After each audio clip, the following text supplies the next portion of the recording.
पवित्र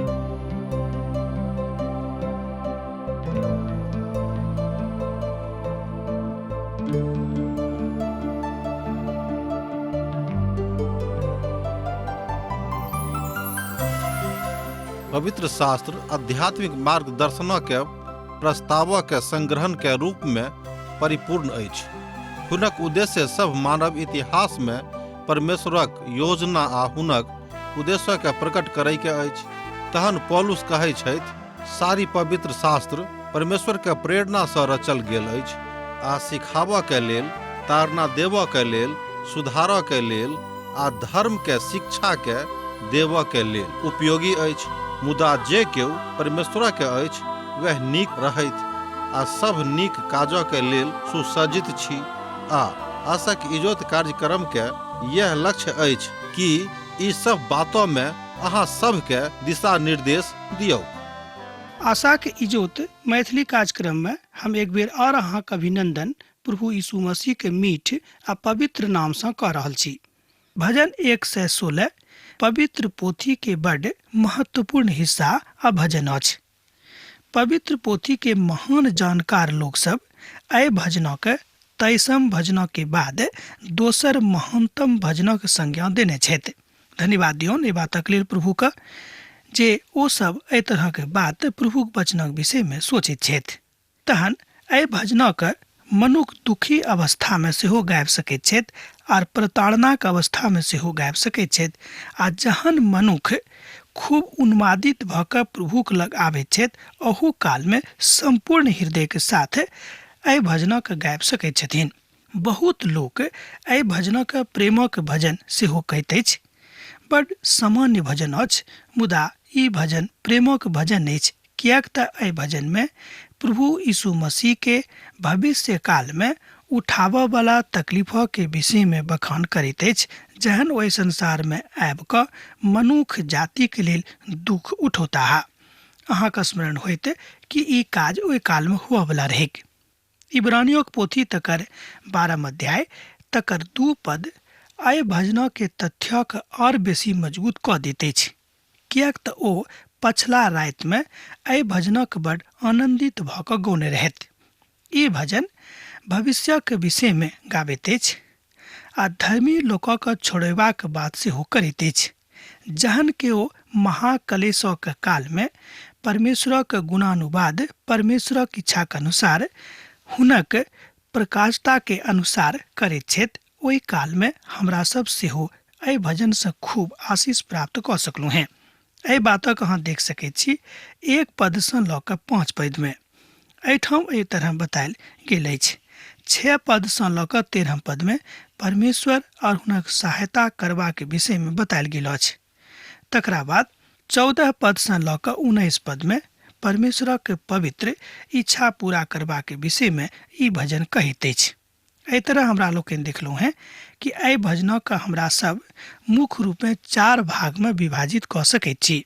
एक बेर आर देखियौ, 1 पद से ल क 5 पद धरि, तकरा बाद 6 पद से ल क 13 पद धरि आ तकरा बाद 14 पद से ल क 19 पद धरि। एहि तरह एहि भजनों के हमरा लोकनि विभाजन क सकैत छी। हम प्रभु से प्रेम राखैत छी, स्मरण करब जे ई प्रेमक भजन अछि। कि अहाँ के कहियो हुनका ए बातक कहलहुँ हैं? एक बेर हम और अहाँ कहैत छी कि अहाँ कहियो हुनका सँ ई कहलहुँ हैं जे हम प्रभु से प्रेम करैत छी बा हुनका से प्रेम राखैत छी? कहियो हृदय से कहलिए कि नहीं से कहूँ। हमर विश्वास अछि जे अहाँ जरूर एहि बातक बेर बेर बाजैत होब, बेर बेर कहैत होब। जँ अहाँ ई कह रहलहुँ हैं तऽ अहाँ सच में, अहाँ सत्य में प्रभुक संगे छी।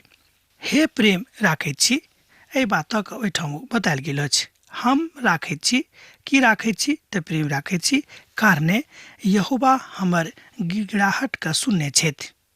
एहि बातक सत्यापन अहाँ 1 पद में कह सकलहुँ हैं, भजन भेल 116। तऽ नाम पढ़ि कऽ देखियौ, हम प्रेम राखैत छी कारणे यहोवा हमर गिड़गिड़ाहट के सुनने छथि। यह बात आजुओ हमरा सब गोटे के स्मरण रखबाक अछि बा एहि संबंधक ऊपर विश्वास करबाक अछि कि जहिया से हम प्रभुक संगे अपन संबंध प्रगाढ़ कऽ देलहुँ हैं, तहिया से प्रभु हमर बातक सुनैत छथि। हमरा सब हुनका से प्रेम राखैत छी कारणे ओ प्रथम हमरा सबसँ प्रेम कयने रहथि। एहि बातक पहिल यूहन्नाक पोथी तकर 4 अध्याय आ तकर 19 पद कहैत अछि।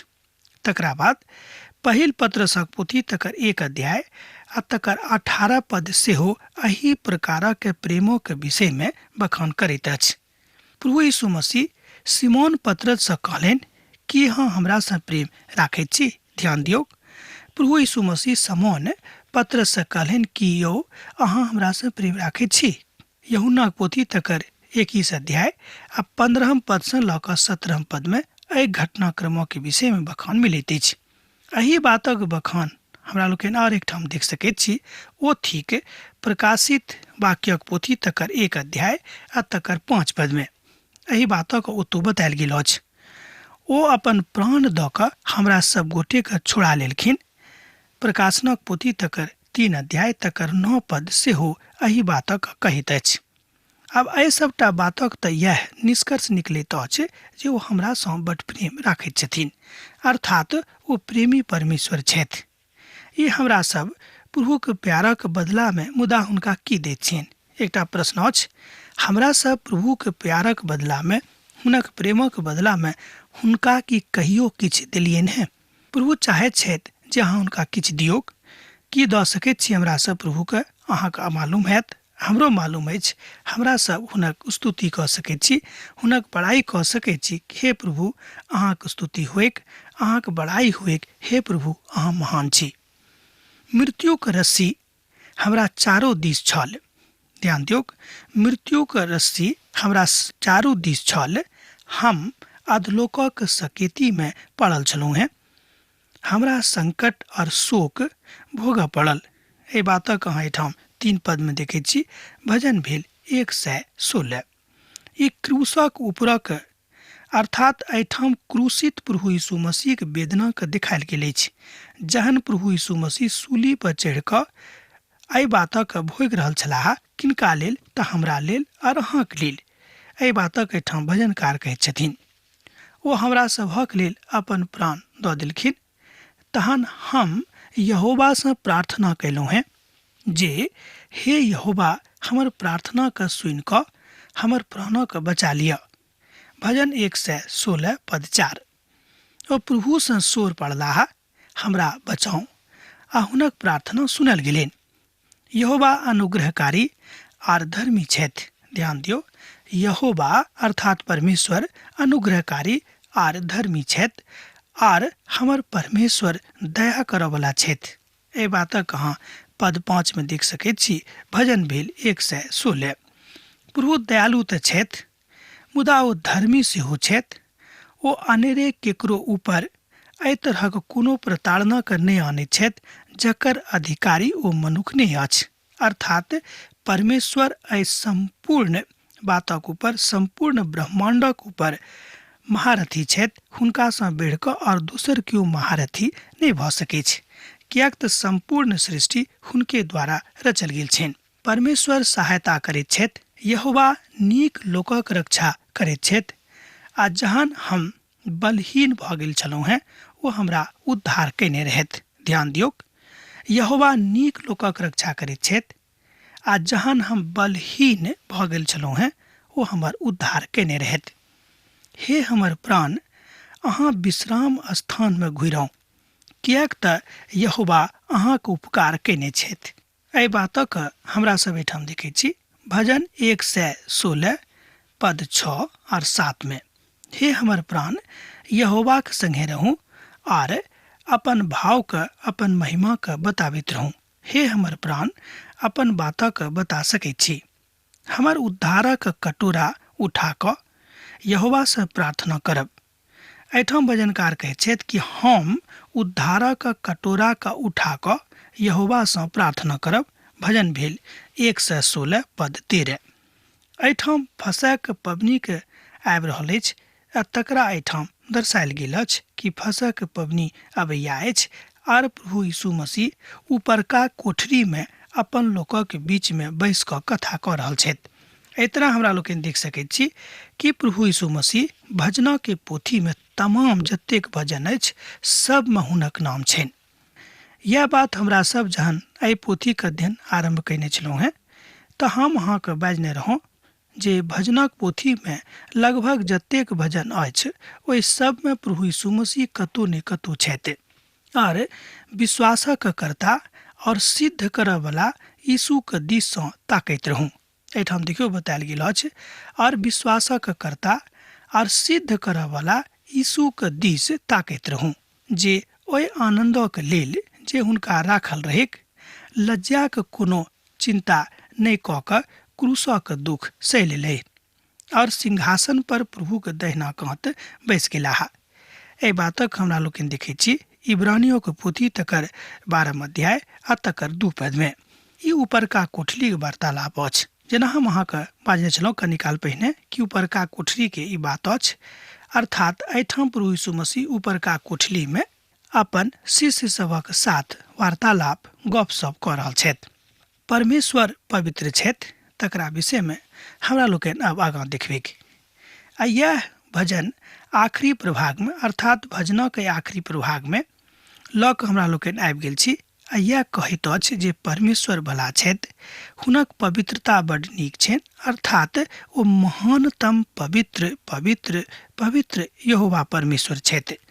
हुनका सूली पर चढ़ावल गेलनि, ओ मारल गेलाह, मुदा एहिके बादो ओ अपन लोकक ऊपर साप नहि देलखिन। यहोवाक भक्तक मृत्यु हुनक नजरी में अनमोल अछि। कनिक ध्यान दियौक, जहिया कहियो हम एहि पदक पढ़ैत छी तऽ हम खूब नीकसँ अतेक पुलकित भऽ जाइत छी, हम अहाँके नहि बाजि सकलहुँ हैं, हमरा लग शब्द नहि अछि। एहिठाम बतायल गेल अछि कि भजन 116 तकर पद 15 जेना आरंभ में अहाँके बाजने छलहुँ हैं कि भजन 23 के बाद भजन 116 पवित्र पोथी के महानतम भजन में सँ अछि। यहोवाक भक्तक मृत्यु, ध्यान देखियौ, यहोवाक भक्तक मृत्यु हुनक नजर में अनमोल अछि। किनका नजर में? तऽ परमेश्वरक नजर में। प्रभु यीशु के मृत्यु यहोवाक नजरी में बड़ अद्भुत छनि, कियाक तऽ हुनका मालूम रहनि कि हम अपन पूत के पठा रहलहुँ हैं आ हमर पूत अपन लोकक लेल, हमर लोकक लेल अपन प्राण दऽ कऽ हुनका हेतु, हुनका सभक हेतु उद्धारक द्वार खोजऽ जा रहल छथि। तहन प्रभु यीशु मसीह के मृत्यु के बाद संपूर्ण मनुष्य जाति के लेल उद्धारक द्वार खुजि गेलैक। प्रभुक लोकक मृत्यु यहोवाक नजरी में बड़ महान अछि।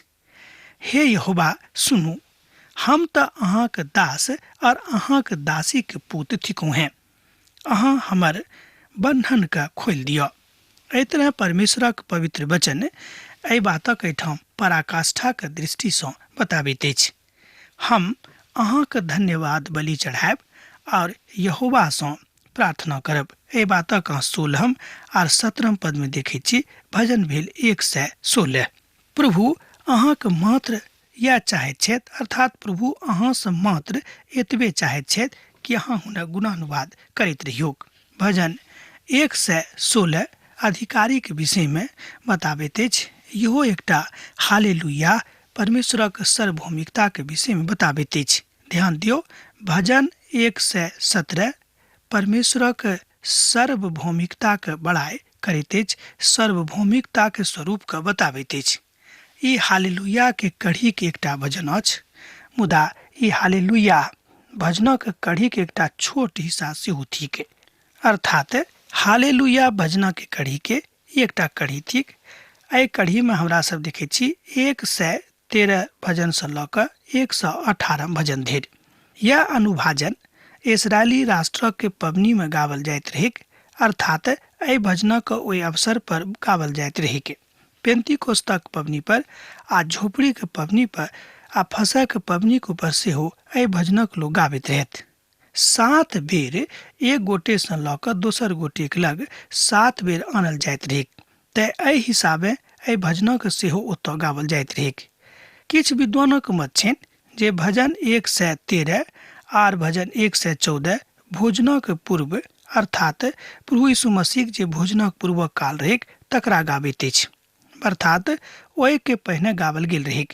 सोच गपिया भेल।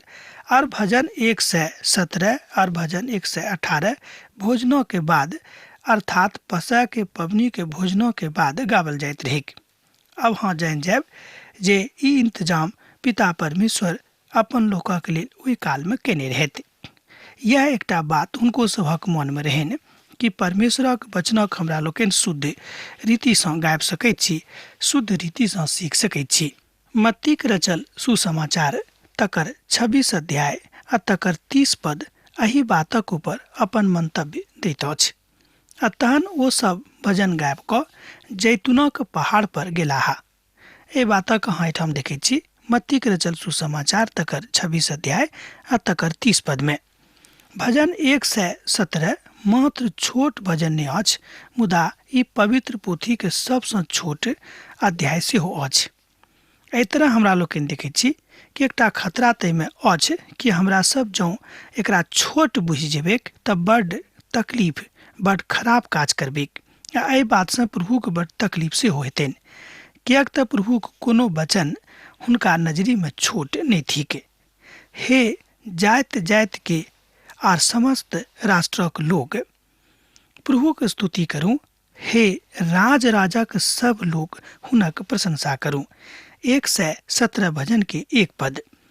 प्रभुक बड़ाई करियौक, अर्थात किएक तऽ प्रभु नीक छथि। तकरा बाद हमरा लोकनि बाजि सकैत छी हालेलुया, अर्थात प्रभुक बड़ाई होइके, किएक तऽ हुनक करुणा हमरा ऊपर प्रबल भेल अछि और हुनक सत्य सर्वदाक लेल हमरा सभक जिंदगी में प्रस्तुत भेल अछि। जँ अहाँ भजन 2 के देखबै तऽ पाएब, अर्थात एहि भजनक पद 2 के, किएक तऽ हुनक करुणा हमरा ऊपर प्रबल भेल अछि और हुनक सत्य सर्वदाक लेल अछि। प्रभुक स्तुति करू। एहि बातक अहाँ एहिठाम देख सकैत छी पद 2 में भजन भेल 117। तथापि हमरा लोकनि एहि बातक नहि बुझैत छी, कदाचित मन एम्हर ओम्हर जाइ छै, परंच हमरा सभक एहि बातक ऊपर खूब नीक रीतिसँ गौर करबाक अछि, ध्यान देबाक अछि कि प्रभु की कहैत छथि। मात्र हमरा सब तथाकथित भक्त बनि कऽ तऽ जिंदगी नहि बिता रहल छी।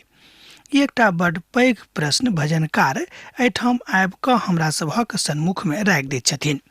यह महिमाक वाचा, यह महिमा के वचन हमरा सब गोटे के सिखबाक अछि आ जानबाक अछि, आ यह कथा अहाँक ऊपर लागू सेहो होइत अछि। भजन 118 के आरंभ। तकरा बाद हमरा लोकनि भजन 118 में आबै छी। अपन मृत्यु के पूर्व एहि भजनक प्रभु यीशु मसीह गौने रहथि। बहुत विद्वानक ई मत छनि कि अपन मृत्यु के पूर्व अर्थात सूली पर चढ़े से पूर्व प्रभु यीशु मसीह स्वयं एहि भजनक गौने रहथि। ई अद्भुत भजन अछि 118, अर्थात अहूँ एहि भजनक हालेलुया के भजन बाजि सकैत छी, अर्थात परमेश्वरक बड़ाई हुए के भजन अहाँ बाजि सकैत छी। एहि कड़ी के ई अद्भुत भजन अछि।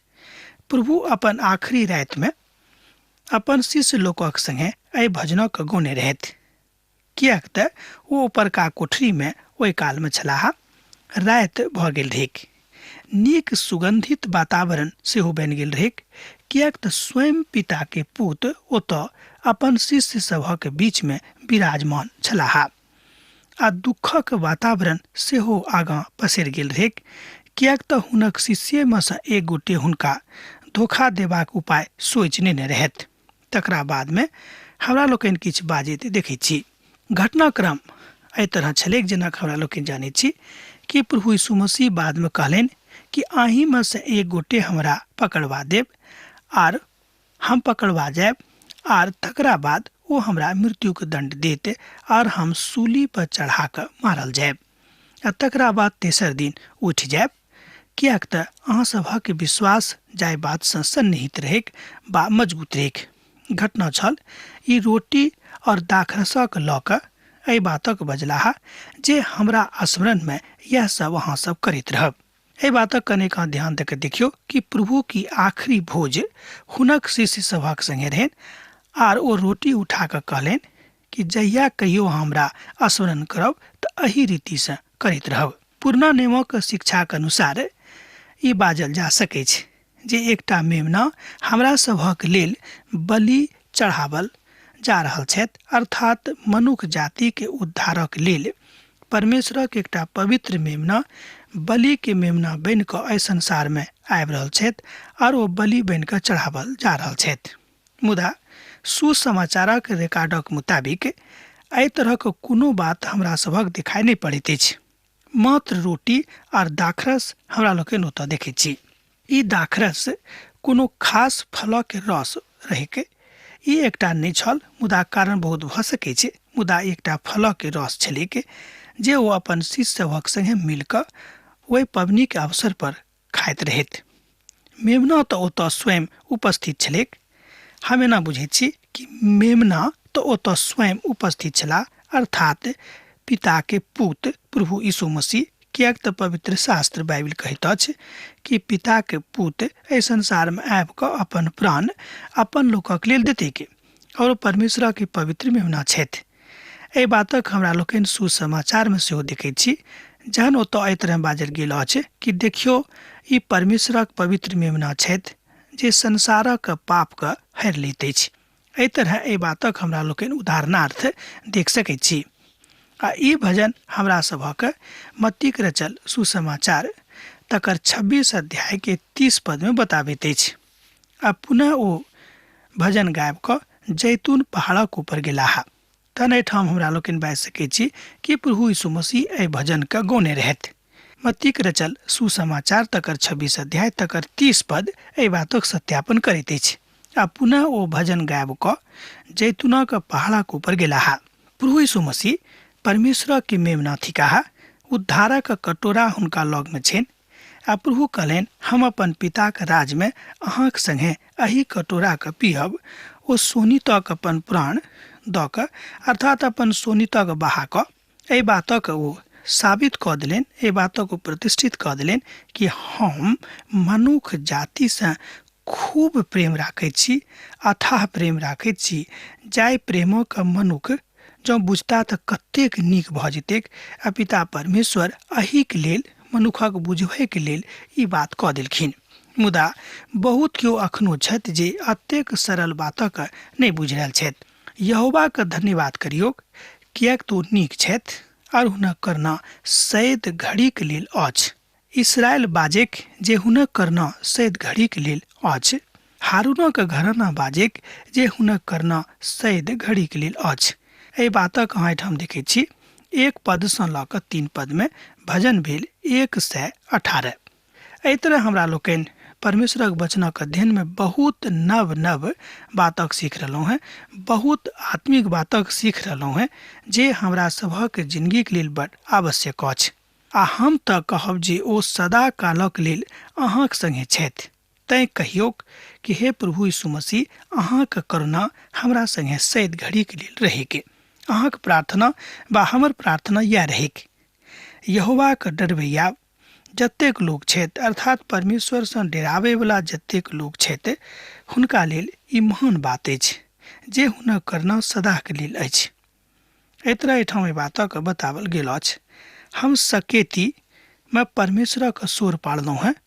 परमेश्वर हमर सुनि कऽ हमरा चौड़ा स्थान पर पहुँचा देलनि। एहि बातक हमरा लोकनि आगाँ देखैत छी कि हम सकेती में अर्थात दुख में पड़ल छलहुँ हैं।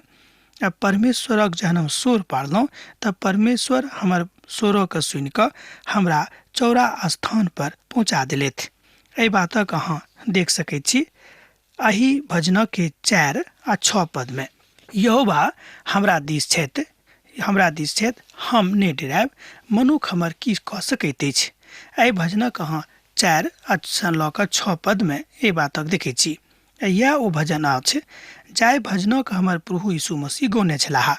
ध्यान दियौक, यह ओ भजन छलैक जाहि भजनक हमर प्रभु यीशु मसीह गौने छलाह क्रूसक ऊपर चढ़ै सँ पूर्व। एहि बातक विद्वान सब एहिठाम कहै छथिन। एकटा पद पढ़ि कऽ हम आजुक अध्ययन एहिठाम समाप्त करब। एहि तरह अछि मत्तीक रचल सुसमाचार तकर 27 अध्याय तकर 46 पद। हे परमेश्वर, अहाँ हमरा किएक छोड़ि देलहुँ हैं। अब आजुक अध्ययन हमरा एहिठाम समाप्त करबाक आज्ञा दिअ। जेना अहाँ सब हमरा एहिठाम पाती लिखैत रहैत छी, लिखैत रहब, बिसरायब नहि। यीशुक नेह अहाँक जिंदगी में बनल रहेक। आमीन। हमरा विश्वास अछि कि ई कार्यक्रम अहाँके लेल लाभदायक सिद्ध भेल अछि। हम चाहै छी कि अहाँ अपन आशीषके हमरा संग साझा करू। जँ अहाँके नजीक बाइबलसँ जीवनसँ संबंधित कोनो प्रकारके प्रश्न भऽ सकैत अछि तऽ अपन समस्याके लेल प्रार्थना करबाके लेल जँ चाहै छी तऽ हमरा फोन पर जरूर संपर्क कऽ सकैत छी। परमेश्वर अहाँ सबके एकटा सुखद आनंदित दिन प्रदान करैक।